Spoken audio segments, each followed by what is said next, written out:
I'm wondering, there's certain personalities that what made you successful is something that you can never leave or shed. Like Danny Hurley. Danny Hurley was never his brother.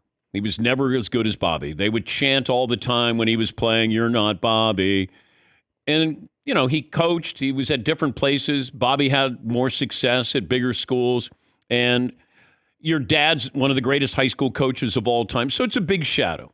So Danny Hurley he walks into the room ready to defend, ready to fight you, because that's what he grew up in. And it's because, his brother was successful, his dad was successful, he was not. Now, he did play college basketball, not at a high level, and nowhere near what his brother did. So he always has that chip on his shoulder. He's not changing because he's had success. He can't change.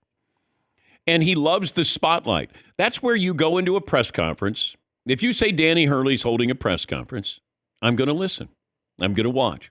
Because he'll say all the right things until he gets to the actual truth. He'll be like, first of all, Illinois, that's a tough team. They're really good. They're, they're, whatever, blah, blah, blah, blah, blah, blah, blah. And then he gives you the real truth there.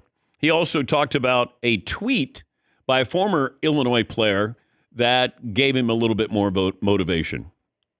I read a tweet last night, I think from a former Illinois player,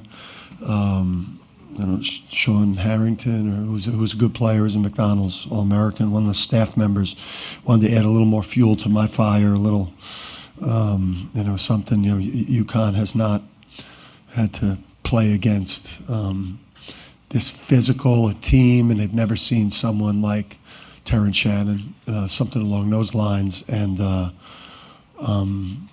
statements like that are just asinine. You're going against beasts and monsters every night in the Big East, and the Big East prepared us for teams like Illinois. Danny Hurley says what we're thinking, but we're not up there on the podium. And hey, I love it. Good content.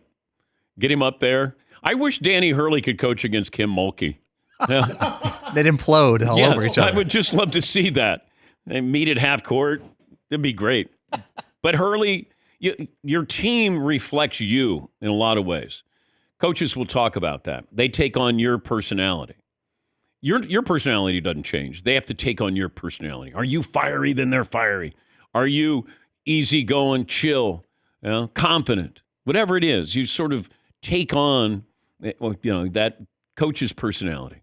And with Danny Hurley, he could be up by 30 against DePaul in the Big East tournament, and he's angry at halftime because his players maybe gave up a layup at the end of the first half. Like, that's not what championship teams do. They can never let off the gas because they never had the opportunity before this to keep their foot on the gas. They were always figuring out a way to get ahead of somebody. Fight, claw, whatever it is. And even though Connecticut's a talented team, you would think that they're an 11 seed. That's just the way he has to coach them. He's not going to change. His demeanor doesn't change because if he does, then his teams change. And it's just not going to happen.